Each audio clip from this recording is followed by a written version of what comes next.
मैं दुनिया भुला दूंगी तेरी चाहत मेरे प्यार की उड़ी आसमान में तेरे जैसा।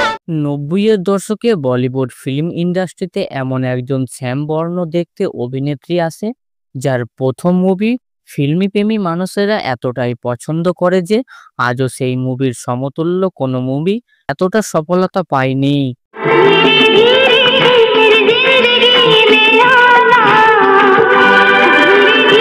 সেই মুভির গান 90 দশকের স্মৃতি হিসাবে অটো, বাস, মেট্রো রিক্সা ও বিভিন্ন বিয়ে বাড়ির অনুষ্ঠানে বাজতে শোনা যায় আজও। जाने जिगर जाने मन मुझको है तेरी कसम तू जो मुझे ना मिली। একটি মাত্র মুভিতে অভিনয় করে রাতারাতি স্টার হয়ে যান এই অভিনেত্রী। এক রাতে এত সফলতা পাওয়া অভিনেত্রী নিজেও জানতে পারেনি তিনি লক্ষ লক্ষ ইয়াং জেনারেশনের পছন্দের নায়িকা হয়ে গিয়েছেন। जाने जिगर जाने मन मुझको है तेरी कसम तू जो मुझे তিনি শ্যাम বর্ণের হলেও ফিল্মি প্রেমী মানুষেরা তার অ্যাক্টিং এবং তার লুকিং পছন্দ করে। তিনি কখনোই ফিল্মি দুনিয়ায় আসতে চাননি। হঠাৎ এক ডিরেক্টরের জোর করাতে তিনি ফিল্মি দুনিয়ায় আসেন। তবে হঠাৎ করে কেন তিনি হারিয়ে গেলেন? যখন তিনি ফিরে এলেন তিনি কাউকে চিনতে পারছেন না, না নিজের ভাষা বলতে পারছেন, এমনকি তার অগণিত ভক্তরাও তাকে দেখে চিনতে পারছেন না। সবাই মিলে একটাই কথা বলে ওঠে, এই অভিনেত্রীর পুনর্জন্ম হয়েছে। এক অ্যাক্সিডেন্ট কিভাবে এই অভিনেত্রীর জীবনকে ছারখার করে দিল। বর্তমানে এই অভিনেত্রীকে দেখলে আপনি হয়তো চিনতে পারবেন না। बेटी, जिंदगी और मौत का क्या भरोसा? भाग्य का लिखा कौन टाल सकता है? এত সফলতা পাওয়া একজন অভিনেত্রীর এমন দুর্দশা কিভাবে হলো? তবে পুরো দুনিয়া যেখানে ধন সম্পদের পেছনে ছুটে বেড়াচ্ছে প্রতিনিয়ত, সেখানে এই অভিনেত্রী সফলতার চূড়াতে থাকা ফিল্মি কেরিয়ার, গাড়ি বাড়ি, ধন সম্পদ সব দান করে সন্ন্যাস জীবন গ্রহণ করেছেন। জানবো অভিনেত্রীর শুরু থেকে বর্তমান, কিভাবে তিনি ফিল্মি দুনিয়ায় রাতারাতির মধ্যে সুপারস্টার হয়ে গেলেন, আবার রাতারাতির মধ্যেই হঠাৎ করে কিভাবেই বা হারিয়ে গেলেন। আরো জানবো অভিনেত্রীর পার্সোনাল, প্রফেশনাল এবং অ্যাফেয়ার্স লাইফ সম্পর্কে। मैंने किसी से कभी प्यार नहीं किया कितनों ने पूछा इकरार नहीं किया। বন্ধুরা, এতক্ষণে তো হয়তো আপনি জেনেই গিয়েছেন আজ এই ভিডিওর মাধ্যমে আমরা কোন অভিনেত্রী সম্পর্কে জানতে চলেছি। হ্যাঁ, সেই অভিনেত্রীর নাম হলো অনিতা আগারওয়াল। তবে ফিল্মি দুনিয়ায় তিনি অনু আগারওয়াল নামেই পরিচিত। The lost heroine Anu Agarwal. 11 জানুয়ারি 1969 সালে দিল্লিতে জন্মগ্রহণ করেন এই অভিনেত্রী। তার বাবার নাম রমেশ প্রকাশ এবং মা উর্মিলা। দিল্লি ইউনিভার্সিটি থেকে তিনি গ্র্যাজুয়েশন কমপ্লিট করেন এবং সমাজবিজ্ঞানে স্বর্ণপদক বিজয়ী হয়েছিলেন। তিনি তার স্কুল জীবন থেকেই অভিনয়ের সঙ্গে যুক্ত ছিলেন, যদিও তিনি কখনোই মুভিতে কাজ করার ইচ্ছা প্রকাশ করেননি। তিনি যখন সপ্তম শ্রেণীতে পড়তেন, বন্ধুদের কথাতে এবং নিজের টুকটাক শখের কারণে এক মনোলোগ প্রতিযোগিতায় অভিনয় করেন। তারপর তিনি একটি থিয়েটার গ্রুপে অভিনয় করার জন্য যোগ দেন। অভিনয়ের পাশাপাশি তিনি একটি নাটক পরিচালনা করছিলেন। এরপর অভিনেত্রীর পার্সোনালিটি দেখে তার বন্ধুরা তাকে উৎসাহিত করে মডেলিং করানোর জন্য। এক প্রকার বন্ধুদের কথাতেই তিনি মডেলিং করতে শুরু করেন এবং মডেলিং করতে করতেই দূরদর্শন চ্যানেলের জন্য তিনি ইসি বাহানে নামক একটি নাটকে অভিনয়ের সুযোগ পান। ऐसे बाप है आप जो उसकी मदद करना तो दूर उसके खतों का जवाब तक नहीं दिया। दिया था। क्या सिर्फ जवाब या कुछ रुपये भी भेजे आपने? এরপর তিনি মুম্বাই চলে আসেন। যদিও তখন তিনি মডেলিং করছিলেন, মুভিতে কাজ করার কোনো ইচ্ছা তখন পর্যন্ত অভিনেত্রীর ছিল না। এরপর এক অ্যাডেতে বিখ্যাত ডিরেক্টর মহেশ ভাট অভিনেত্রীকে দেখেন এবং তখন তিনি ডিসাইড করেন এই অভিনেত্রীকেই তিনি তার পরবর্তী মুভির জন্য পারফেক্ট অভিনেত্রী হিসাবে পেয়েছেন। बस एक सनम चाहिए आशिकी के लिए। মুম্বাইয়ের এক পার্টিতে অভিনেত্রীকে দেখে ডিরেক্টর মহেশ ভাট এই মুভির অফার দেন। তবে অভিনেত্রী ওই সময় না বললেও কয়েক মাস পর ডিরেক্টর আবার বলেন, তুমি এই মুভিতে কাজ না করলে আমি এই মুভি বানাবো না। কেননা তোমার মতোই একজন মেয়ের কাহিনী এই ক্যারেক্টারটি। অবশেষে অভিনেত্রী মুভিতে কাজ করার জন্য হ্যাঁ করেন, আর এভাবেই তিনি মিউজিক্যাল ব্লকবাস্টার সুপারহিট চলচ্চিত্র আশিকির মাধ্যমে বলিউড ইন্ডাস্ট্রিতে আত্মপ্রকাশ করেন। मेरा दिल तेरे लिए धड़कता है। আশিকি চলচ্চিত্রের জন্য তার খ্যাতি ছড়িয়ে পড়ে দেশ ও বিদেশে, এবং প্রতিটি চলচ্চিত্র নির্মাতা তার সাথে সেই সময় কাজ করতে চেয়েছিলেন।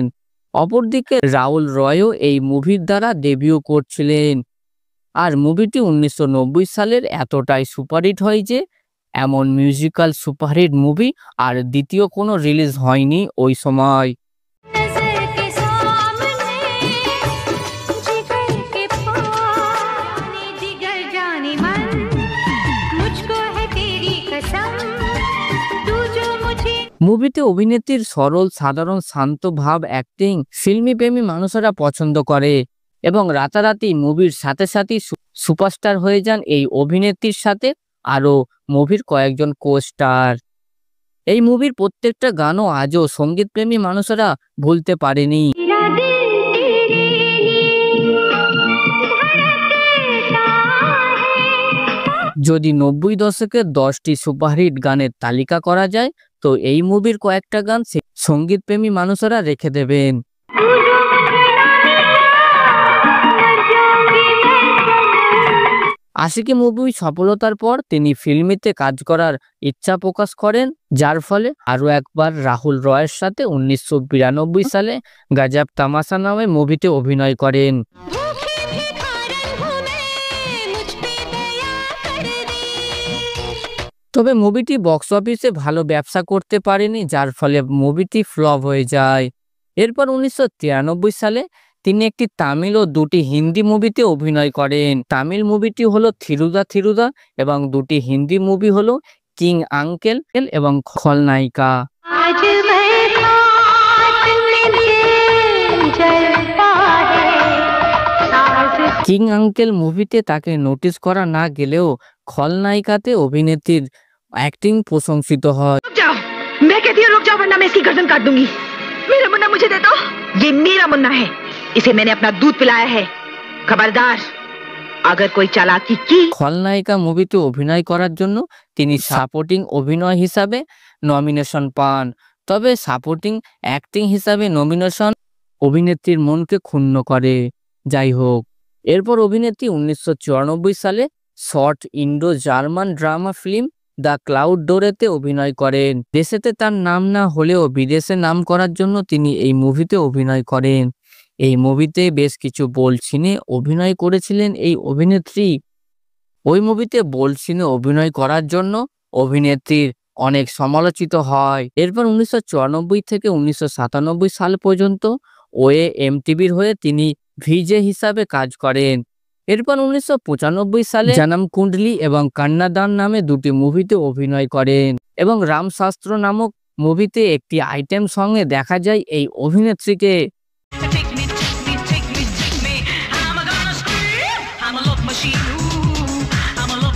এরপর 1996 সালে মহান অ্যাক্টর দেব আনন্দের সাথে রিটার্ন অফ জুয়েল থিপ মুভিতে অভিনয় করতে দেখা যায় এই শ্যাম বর্ণের অভিনেত্রীকে, আর এটাই ছিল অভিনেত্রীর জীবনের শেষ মুভি।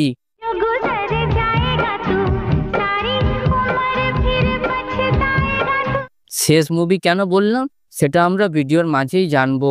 এরপর তিনি বলিউড ফিল্ম ইন্ডাস্ট্রিতে আর অভিনয় করেননি, কেননা 1996 সালে তিনি ফিল্মি দুনিয়া থেকে সরে গিয়ে ওয়ার্ল্ড ট্যুর করার জন্য চিন্তা ভাবনা করেন, এবং তার ম্যানেজারের সাথে এই বিষয়ে আলোচনা করলে ম্যানেজার তাকে পাগল বলে আখ্যায়িত করে। কেননা অভিনেত্রী বলেন, 1996 পর আমার আর মনে হয়নি ফিল্মি ইন্ডাস্ট্রি আমার জন্য। তাই তিনি বান্দার ফ্ল্যাট এবং প্রাইভেট গাড়ি বিক্রি করে দিয়ে ওয়ার্ল্ড ট্যুর করার জন্য বেরিয়ে পড়েন। ওয়ার্ল্ড ট্যুর করার পর অভিনেত্রী মনে হয় এই গ্ল্যামার দুনিয়া তার জন্য নয়, তাই তিনি ইয়োগা এবং আধ্যাত্মিক জীবনযাপন করবেন ঠিক করেন, যার ফলে তিনি উত্তরাখণ্ডের এক আশ্রমে ইয়োগা এবং আধ্যাত্মিকতা শিখতে থাকেন। এরপর 1999 সালে অভিনেত্রীর জীবনে এমন একটা দিন আসে যেটা তার দুনিয়াকে পুরোপুরি ওলটপালট করে দেয়। মুম্বাইয়ের চপাটি এলাকায় সকালের সময় আর ভয়াবহ অ্যাক্সিডেন্ট হয়। उसका चेहरा नहीं रहा, बिल्कुल कुछ भी नहीं। পাশের এক থানা থেকে পুলিশ সাহায্যের জন্য আসলে গাড়ির ড্রাইভিং সিটে এক মহিলাকে বসে থাকতে দেখেন তারা, আর সেই মহিলা ছিলেন আনু আগরওয়াল। এই অ্যাক্সিডেন্টের ফলে অভিনেত্রী প্রায় কয়েকটি অঙ্গ পুরোপুরি নষ্ট হয়ে যায়। প্রায় 29 দিন কোমাতে ভর্তি ছিলেন সেন্সলেস অবস্থায়।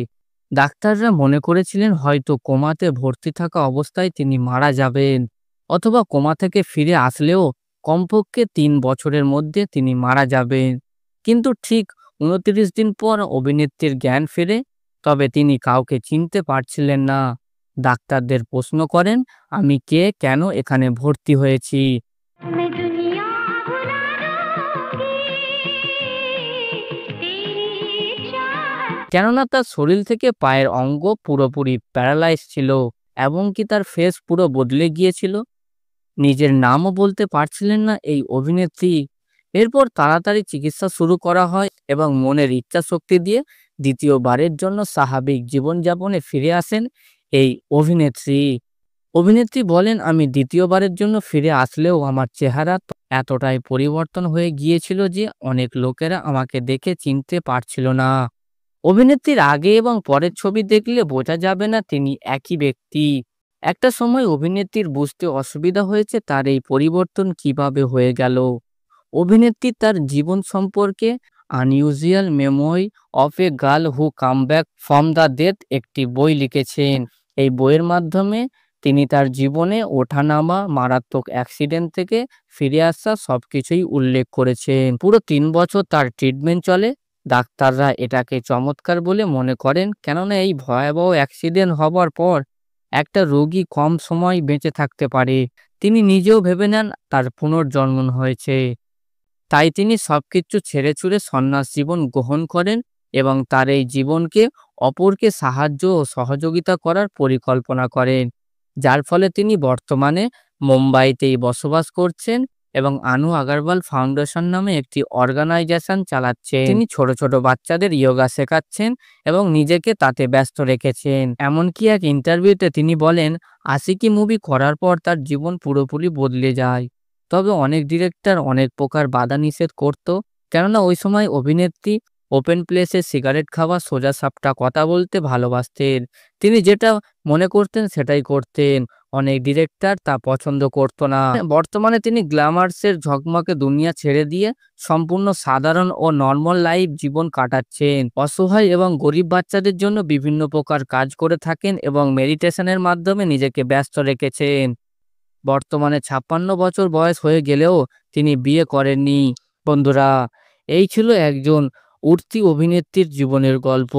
যত তাড়াতাড়ি তিনি উঠেছিলেন, ঠিক তত তাড়াতাড়ি আবার হারিয়ে গেলেন। আনু আগরওয়াল সম্পর্কে আমাদের এই প্রতিবেদন আপনার কেমন লাগলো তা এই ভিডিওর কমেন্ট বক্সে জানাতে পারেন। আনু আগরওয়াল সম্পর্কে আপনি যদি আরও কোনো তথ্য জেনে থাকেন তা আমাদের এই ভিডিওর কমেন্ট বক্সে কমেন্ট করতে পারেন।